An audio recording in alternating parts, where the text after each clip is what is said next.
All right. Okay, so I want to talk.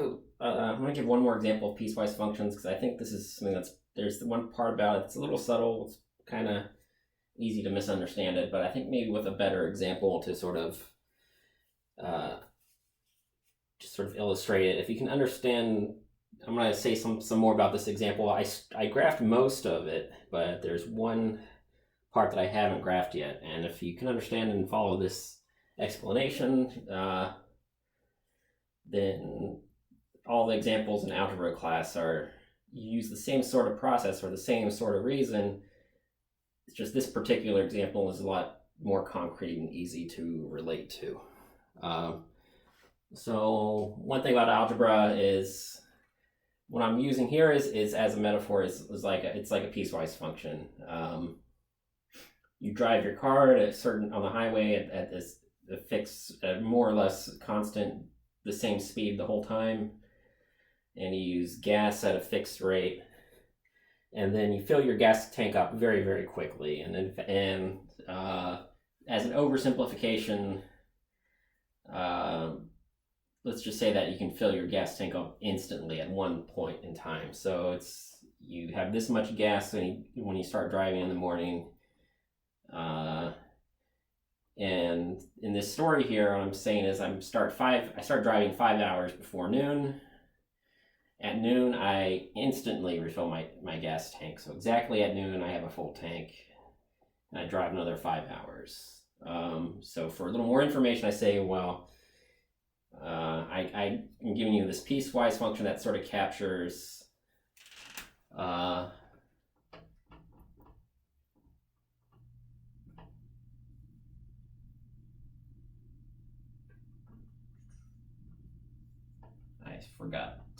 I didn't quite write down what I meant to here. The slope isn't 1, the slope is 0.1. So basically this says that I'm driving except for this one instant in time where I stop to get gas. Usually, maybe in real life it takes a few minutes, maybe 5 minutes, but let's just say it's instant. But as I'm driving, there's the slope, negative. I'm losing 1 gallon of gas, 1/10 of a gas tank. So here's the y-axis.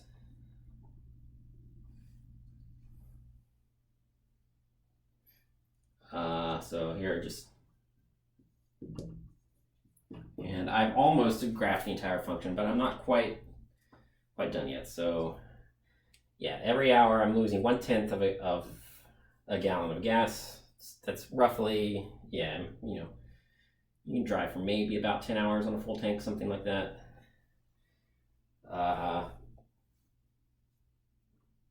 it looks like this. So there's this 10-hour, maybe it got a long way to go. And I've described, this is what, this is the kind of picture you might draw with those sample points. You know that starting at t equals 0, you're in this top piece where t is bigger than or equal to 0. Usually I would write it in the other order. It's so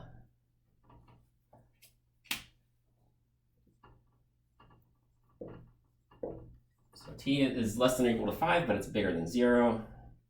That's the second half of the trip. In the first half of the trip,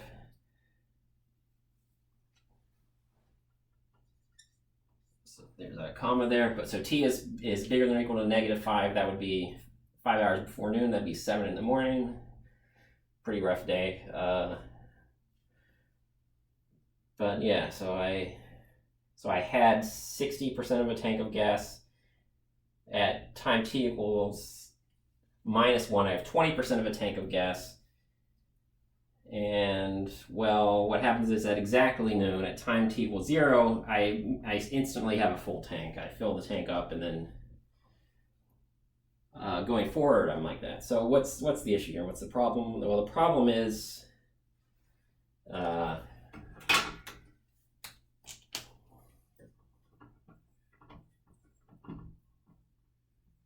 I want to draw a picture of what happens here.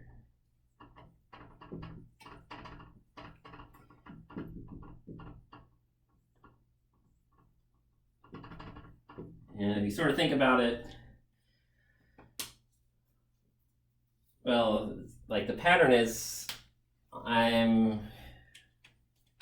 using, for t that are less than 0, I'm using this one right here. And it's kind of, it's like I had this, but I didn't use this piece of the graph. So I had this this equation y equals 0.1 minus 0.1 times t looks like this, the left-hand piece. And if I were to continue it, the same trend would look like this.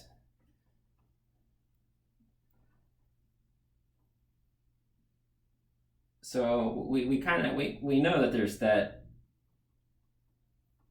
diagonal line looks like that.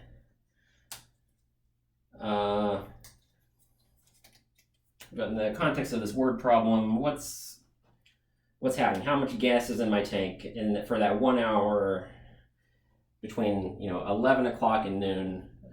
I'm still driving that entire time period right before I stop and refill the gas. Well, we can go ahead and actually fill this part in. We know that we're still on that trajectory. That's still, time is going forward, and we're still on this diagonal line. We're still losing gas. But what happens right at that instant? There's this open circle that represents I'm following a trend that looks like this. But I know that right at that instant in time, something changed. I was driving on my previous tank of gas, but right at that instant in time, I refill my gas tank, and now I'm driving on this new tank of gas that has a different, that's another diagonal line with the same slope, but it looks like this. So, well, this piece doesn't describe what happened in reality. In the past, I didn't have more than a tank of gas. What happened was I was on this path. Suddenly something happened instantaneously. I filled my gas tank very rapidly.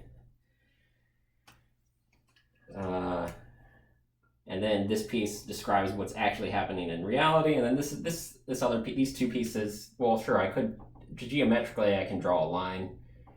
It's just that these two dotted lines, the formula goes like this, but these don't describe reality. So it's okay to sort of sketch it for yourself as a guideline for what does the shape look like, where is it going, but just know that that's not part of your final answer. Your final answer is I was doing this starting at noon and then onward, and then before noon, starting at 5 hours before noon, I was on this piece. This is just sort of, this is something that's how the graph behaves, but it never happened in real life because we didn't hit a negative amount of gas in the tank and then keep driving anyway. That's something that we can't do.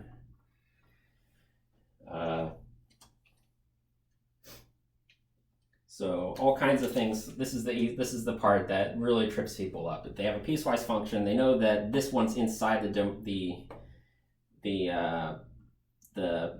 piece where where t is less than 0. We know we're in this piece, but what happens in between here and here?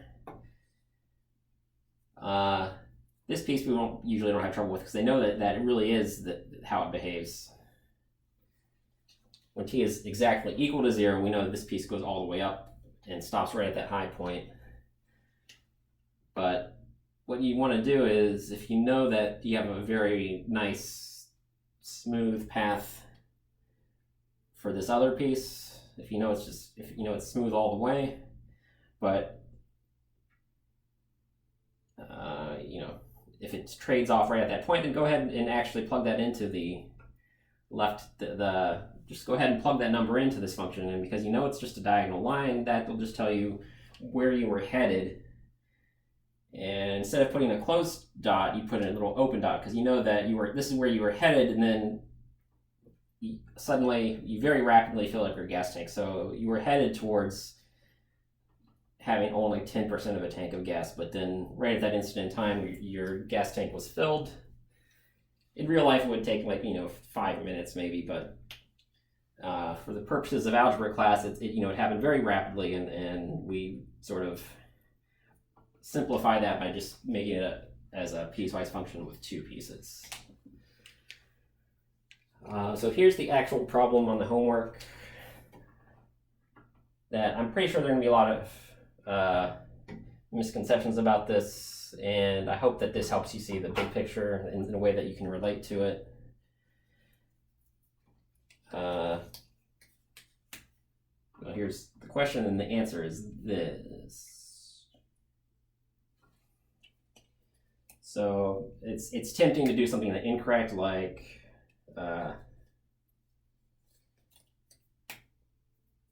so yes, that's a check mark. That's what it was, and it's like, well, okay, I'm go from here to here. It might be tempting to do something like this, or you can see, I don't know. You can see all kinds of crazy things happen when they don't do the correct thing. So just follow the trend. If it's nice and smooth like that, just put an open dot at where it's headed. That's the direction it's going, and then put an open circle, and then you start the other piece just from scratch if you need to. All right, so let's just do this one in detail. So I'm gonna do it kind of quickly. I specifically asked for a few specific points on the homework, but let me show you the hard part, like sort of how do you put the pieces together to get the big picture. So 1, 2, 3, 4, 5, 6. We definitely need at least that much. When x is equal to 2, y is exactly 6. So there's definitely a closed dot right there. So the left-hand piece is this. I guess we can use colors again. Let's just use.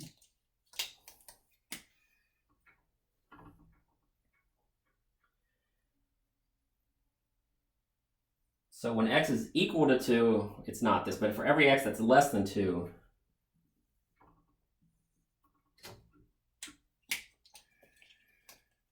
we've got, it behaves just like the good old parabola. Y is equal to x squared.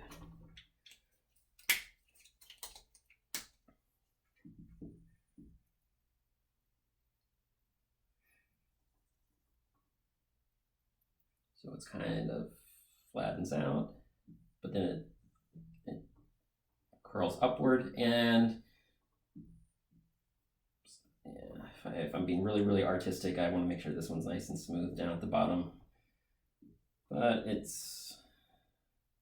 doesn't have to be perfect. And then it's gonna go, so we're on y equals 9 would be up, and x equals -3 would be somewhere up here. So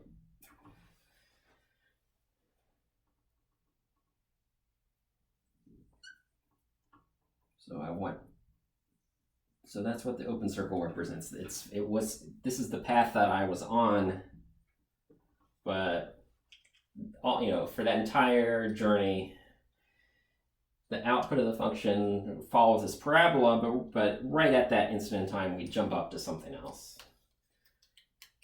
So I can go ahead and, if I wanted to, it would keep going like this, and then at x equals 3, you would be all the way up here. But this is not the actual function g anymore. That's what the left-hand piece. The left-hand piece looks like this, but it's only valid. It's no longer valid at x equals 2, and then everything to the right of 2, we delete it. But as a guideline for what is the shape of the left-hand piece, it's this piece, but only to the left of 2.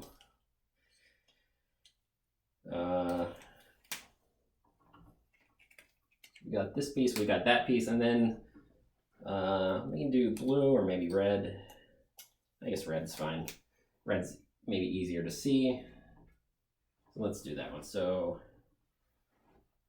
4 minus x when x is greater than 2. So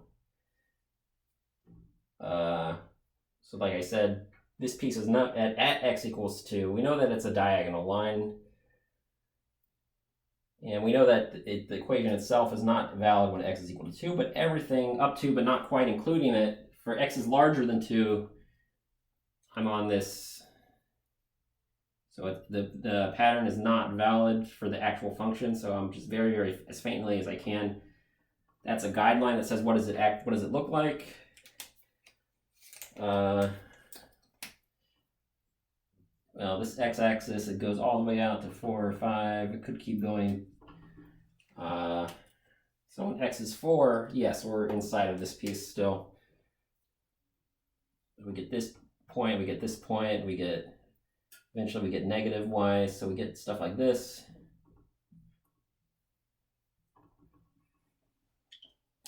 So this is, yeah, so this function g of x, this dotted line is just a guideline for what's the shape of the right-hand piece. The right-hand piece looks like this, but only when x is bigger than 2. So we're not here. We're at x equals 2, we're up here. And when we come from the left side, we're following this green trajectory, but we're only actually on that trajectory for x less than 2. And right at x equals 2, we're not here either. At x equals 2. So this one's a little bit tricky. You have to deal with the same issue twice in the same problem. Maybe I'll bring it back again later. But it's a little bit subtle, but in some contexts, it's kind of important to understand it. Again, it's kind of a little bit of a head start on calculus. This is kind of, this is just one particular issue that comes up from time to time. And just sort of understanding where was the function headed and where did it end up. Sometimes it's a little bit abstract, but if you think about stuff in like something that happens very quickly is like almost instantaneous. So just think about, you spend a lot of time driving and you only spend a few minutes filling up your gas tank, and that little short amount of time in between is basically instantaneous for most purposes. And that's this one's a little tricky because there's two pieces and then a third thing that's totally different that happens somewhere in between. So that's kind of interesting, but that's what your graph should look like. So pretty often someone like starting at 1 and then going to the left, they'll get all this correct, but this piece they might be confused about. They'll get this piece correct, but they might actually make a solid dot for one of these two because it's sort of, it's a little bit confusing, but but above any particular point, there should only be one, only one output for the function. The function g of 2 has to be something, and it's not this, it's not this. G of 2 has to be that. And then you can put open circles, that's no problem.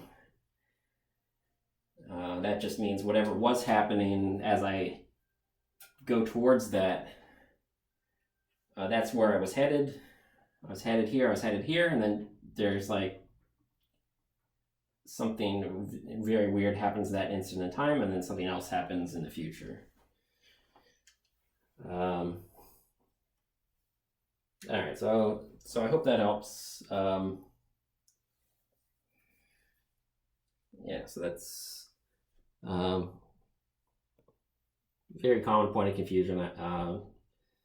So hope that helps.